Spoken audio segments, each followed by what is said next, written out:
ನಮ್ಮ ಹಿರಿಯ ಮುಖಂಡರಿಗೂ ಹಾಗೂ ನಮ್ಮ ಮಹಿಳೆಯರಿಗೂ ಅನಿಸುತ್ತಾ ಅಣ್ಣನ ಬಗ್ಗೆ ಎರಡು ಮಾತು ಹೇಳ್ತೀನಿ. ಅಣ್ಣ ಒಂದು ಮುಖಂಡತ್ವ ಹೆಂಗಿದೆ ಅಂದರೆ ಅವರೇ ನಮಗೆ ಧೈರ್ಯ. ಎಲ್ಲಿ ಹೋಗ್ಬೇಕಂದ್ರೂ ಫಸ್ಟ್ ಕಾಲ್ ಮಾಡ್ತಿದ್ರು ಹೆಣ್ಮಕ್ಳಿಗೆ. ಪ್ರತಿ ಸಲಿನೂ ಮೊನ್ನೆ ಬೈರ್ಕೂರ್ಗೆ ಹೋದಾಗ ಕೂಡ ಅಮ್ಮ ಇಶಿ ಬರಬೇಕಮ್ಮ ಇದ್ದೋಗ್ಬೇಡ ಅಂತ ಬೆಳಗ್ಗೆ ಫೋನ್ ಮಾಡಿದ್ರು. ಅವ್ರು ಫೋನ್ ಮಾಡಿ ನಮ್ಗೆ ಅಷ್ಟು ಧೈರ್ಯ ತುಂಬಿಸ್ತಾ ಇದ್ರು. ನಾನು ಎಲ್ಲಿ ಬಂದ್ರೂ 2 ನಿಮಿಷ ನೀನು ಮಾತಾಡ್ಬೇಕಮ್ಮ, ಮಾತಾಡು ಅಂತ ಇದ್ರು. ಅಷ್ಟು ಧೈರ್ಯ ತುಂಬಿಸ್ತಾ ಇದ್ದಿದ್ದಕ್ಕೋಸ್ಕರ ನಾವೆಲ್ಲನೂ ಮುಂದೆ ಬಂದು ಇಲ್ಲಿ ಇವತ್ತು ನಿಂತಿದ್ದೀವಿ ಅಂದರೆ ಆ ಥರ ಮುಖಂಡರು ಇರೋದ್ರಿಂದನೇ ನಮ್ಮ ಕಾಂಗ್ರೆಸ್ ಪಾರ್ಟಿಯಲ್ಲಿ ನಾವು ಕೂಡ ಮಹಿಳೆಯರು ತುಂಬ ಜನ ಮುಂದೆ ಬರ್ತಾ ಇದ್ದಾರೆ.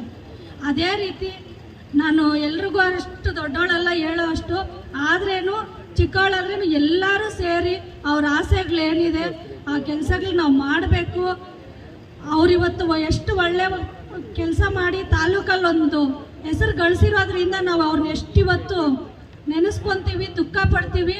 ಅದರಲ್ಲಿ ಸ್ವಲ್ಪನಾದರೂ ನಮ್ಮ ಕೈಯಲ್ಲಾದಷ್ಟು ಒಳ್ಳೆ ಕೆಲಸಗಳು 4 ಮಾಡಲೇಬೇಕು. ಇವತ್ತಿದ್ದೀವಿ, ನಾಳೆ ಹೋಗ್ತೀವಿ. ಆದರೆ ಅಣ್ಣ ಇವತ್ತು ನಮ್ಮ ಜೊತೆ ಇಲ್ಲದೆ ಇರ್ಬೋದು. ಅವ್ರು ಆಡಿರೋ ಮಾತು, ನಮ್ಗೆ ಹೇಳ್ಕೊಟ್ಟಿರೋ ಒಂದು 4 ದಾರಿ ಎಲ್ಲ ಇದೆಯಲ್ಲ, ಅದನ್ನ ನೆನೆಸ್ಕೊಂಡು ಪ್ರತಿಯೊಬ್ಬರೂ ನಾವು ಅವ್ರ ಆಸೆ ಅಂತ ನೆರವೇರಿಸ್ತೀವಲ್ಲ, ಅವತ್ತೇ ನಾವು ಗೆದ್ದಿದ್ದೀವಿ, ಅಣ್ಣನ ಆಸೆ ತುಂಬಿಸಿದ್ದೀವಿ ಅಂತ ನಾನು 2 ಮಾತು ಹೇಳ್ತೀನಿ. ನಮಸ್ಕಾರ.